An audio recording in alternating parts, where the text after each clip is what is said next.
ओम श्री सद्गुरु चरण कमलेभ्यो नमः। भगवान श्री कृष्ण जो है उपदेश करते हैं अर्जुन को।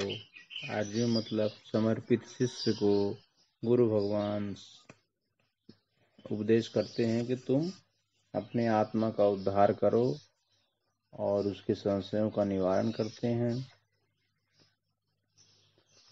तो भगवान श्री कृष्ण कहते हैं कि जितने भी ये प्रकृति जो बनी हुई है त्रिगुणमय प्रकृति है, इस त्रिगुणमय प्रकृति के वशीभूत होकर के व्यक्ति सारे कर्म करता है। लेकिन अगर वो सारे कर्मों को मुझसे युक्त होकर के करे, मेरे परायण होकर के करे, तो उस कर्म का वह अच्छा बुरा भोक्ता नहीं बनेगा। वो अगर वो मेरे परायण मुझ में समर्पित होते हुए सारे कर्म करता है। तो इसी प्रक्रिया में आगे बताते हैं कि किस प्रकार के भक्त मुझे भजते हैं। बोलते 4 प्रकार के। चतुर्विधा भजन्ते माम जना सुकृतनो अर्जुन आर्तो जिज्ञासु अर्थार्थी ज्ञानी चा भरतर्षभा। हे भरतवंशियों में श्रेष्ठ अर्जुन, उत्तम कर्म करने वाले, अर्थार्थी, आर्त, जिज्ञासु और ज्ञानी, ऐसे 4 प्रकार के भक्तजन मुझको भजते हैं। अर्थार्थी मतलब होता है अर्थ की इच्छा करने वाला। अर्थ मतलब धन की, किसी वस्तु की इच्छा जो करता है वो भी भगवान को भजता है कि हे भगवान मुझको ये मिल जाए, हे भगवान मुझको वो मिल जाए।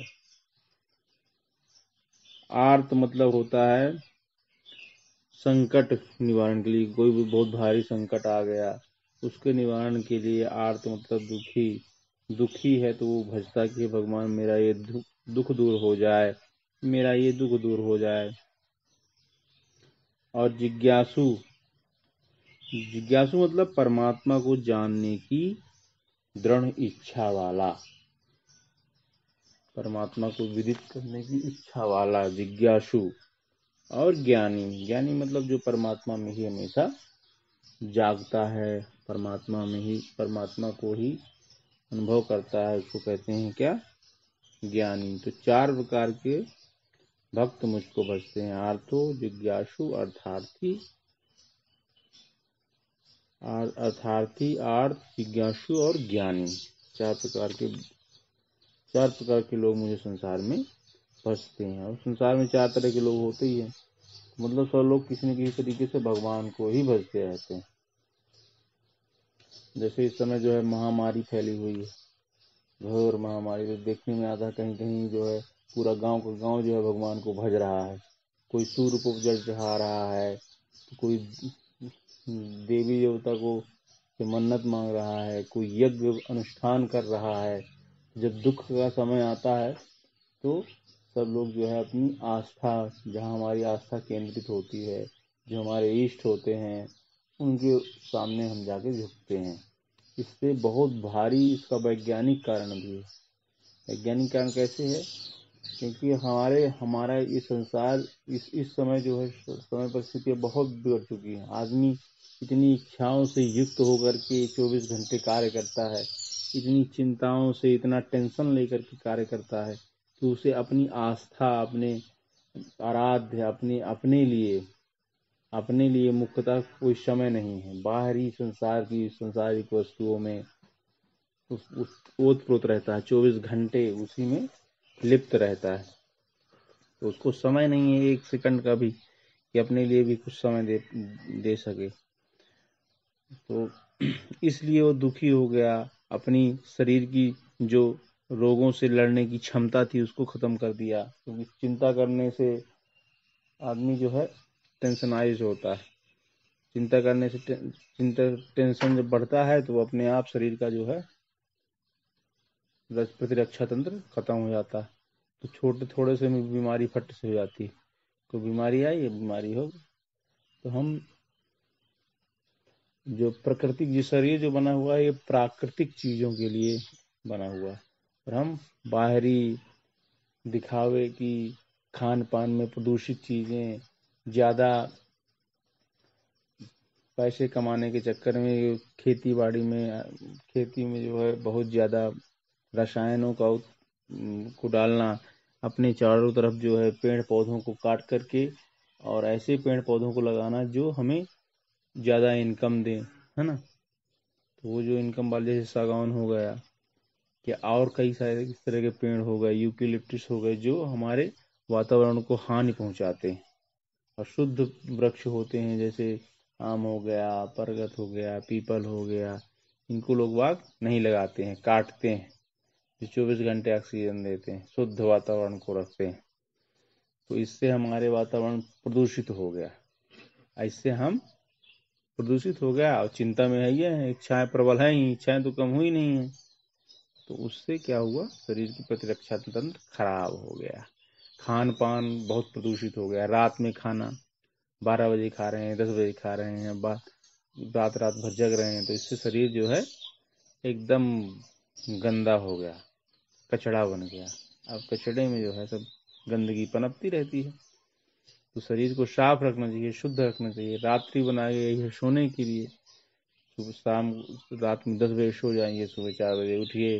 भोजन सूर्यास्त से पहले करना चाहिए। भाई सूर्य जब उदय है, सूर्य जब प्रकाशित रहता है तो हमारी जो जठराग्नि होती है वो प्रदीप्त रहती है, मतलब जलती रहती है, और उसमें जो चीज जल जाती है वो तुरंत जल जाती है, खत्म हो जाती है। अगर जलती नहीं तो फिर बीमारियां उत्पन्न करती हैं। रात में खाने से, बहुत ज्यादा गरिष्ठ भोजन करने से हम बीमार रहते हैं, दुखी रहते हैं, दुखी बने रहते हैं। फिर भगवान की तरफ चिल्लाते रहे कि हे भगवान क्या कर दो। फिर भी अगर हमारी आस्था झुकती है, हमारे अंदर भाव बनता है, तो भाव बनने से अपने अंदर पॉजिटिव जो है पॉजिटिव रिएक्शंस होने लगते हैं, पॉजिटिव हार्मोन्स बनने लगते हैं। इससे हमारा मन थोड़ा शांत होता है कुछ क्षण के लिए। और अगर किसी संत महात्मा सदगुरु की शरण में जाया जाए तो सही मार्गदर्शन मिलता है अपने को, और उस रास्ते में अगर चला जाए तो फिर हमें एक सही रास्ता मिलता है, और हमारे आत्म उत्थान, हमारे आत्मिक ज्ञान, आत्मिक धन, जो वास्तविक धन है, बाहरी धन तो जाने वाला है, स्थिर रहने वाला है नहीं, जो वास्तविक धन है वो हमें प्राप्त होना चालू हो जाता है। और वो जब आया संतोष धन तो सब धन धूल समान। तो ऐसा होता है, जब संतोष धन आता है तो सब धन धूल समान हो जाते हैं। तो इस प्रकार से जो है तो भगवान कहते हैं कि 4 प्रकार के भक्त मुझको भजते हैं। तो उनमें अगर अर्थार्थी, आर्थ जिज्ञासु और ज्ञानी, उनमें भी कौन श्रेष्ठ है? तेषां ज्ञानी नित्य युक्ता एक भक्ति विशिष्यते, प्रियो ही ज्ञानिनो अत्यार्थम अहम सा चा मम प्रिया।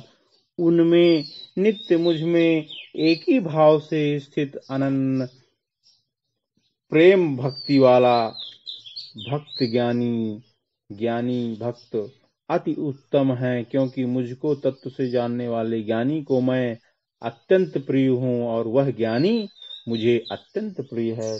तो जो मुझको तत्वतः जानना चाहता है, मुझे भक्त मुझ में निरंतर भक्ति करना चाहता है, केवल मुझे प्राप्त करने की इच्छा से ही मुझको भज रहा है, तो सबसे अत्यंत प्रिय होता है। क्यों? क्योंकि उसका नाश नहीं होता। बाकी तो इच्छाएं पूरी करने वाले भज रहे हैं ना, कि मुझको ये मिल जाए, मुझको गाड़ी मिल जाए, मुझको घोड़ा मिल जाए, मुझको मेरी लड़के की शादी हो जाए, मेरा नाती का ये हो जाए, मेरा नाती को वो हो जाए, मुझे शारीरिक लाभ स्वास्थ्य मिल जाए, है ना। लेकिन ये मिल जाएगा, लेकिन फिर से दूसरी इच्छा बन जाएगी कि अब ये हो गया, अब ये हो जाए। मतलब इच्छाएं तो कभी खत्म होती नहीं ना, फिर ये पूरी हो गई तो फिर 1000 ठोर लगाएंगे। लेकिन जो भगवान का भजन करके भगवान को ही प्राप्त करना चाहता है, उसकी इच्छाएं नहीं होती हैं, उसको भगवान की इच्छा होती है ना। जो भगवान की इच्छा करता है वो आनंद से, सुख से, प्रेम से रहता है। उसके बाद आगे बताते हैं, उदारा सर्वे वैते ज्ञानी तत्त्वमेव मे मतम् आस्थितः शाही युक्तात्मा मामेवानुत्तमां गतिम।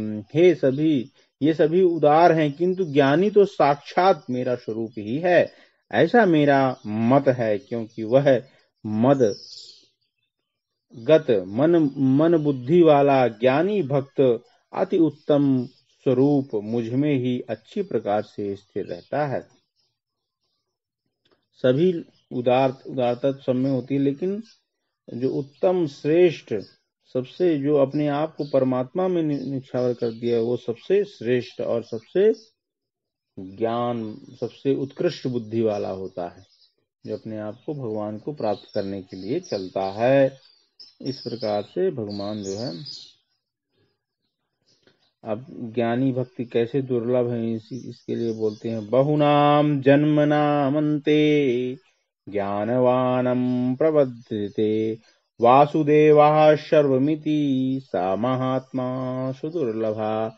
लेकिन बहुत जन्मों के अंत के जन्म में तत्व ज्ञान को प्राप्त पुरुष सब कुछ वासुदेव ही है, इस प्रकार मुझको भजता है, वह महात्मा अत्यंत ही दुर्लभ होता है। ऐसे ज्ञानी पुरुष जो है, ऐसे महात्मा जो केवल भगवान को ही प्राप्त करना चाहते हैं, ऐसे लोग बहुत ही दुर्लभ हैं, बहुत ज्यादा, मतलब बहुत कम है संसार में।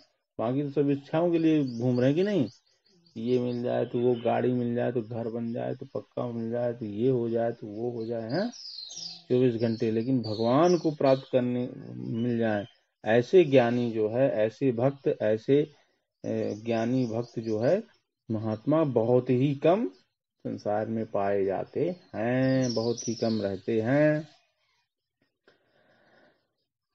इस प्रकार भगवान जो है बताते हैं कि किस प्रकार कौन भक्त, किस तरह के भक्त मुझको भजते हैं, और उनमें भी कौन श्रेष्ठ हैं, और वो श्रेष्ठ भी कब कहाँ मिलते हैं, कब कब मिलते हैं, इस प्रकार पूरा विवेचन करते हैं। इस प्रकार हमें भी उस परमात्मा की श्रेष्ठता को जानने का एक बहुत अच्छा अवसर मिला है। मनुष्य जन्म, इस जन्म में हर क्षण केवल उन्हीं का स्मरण करते हुए, उनको, उनका ही भजन करते हुए हमें बिताना चाहिए। बोलिए श्री सद्गुरुदेव भगवान की जय।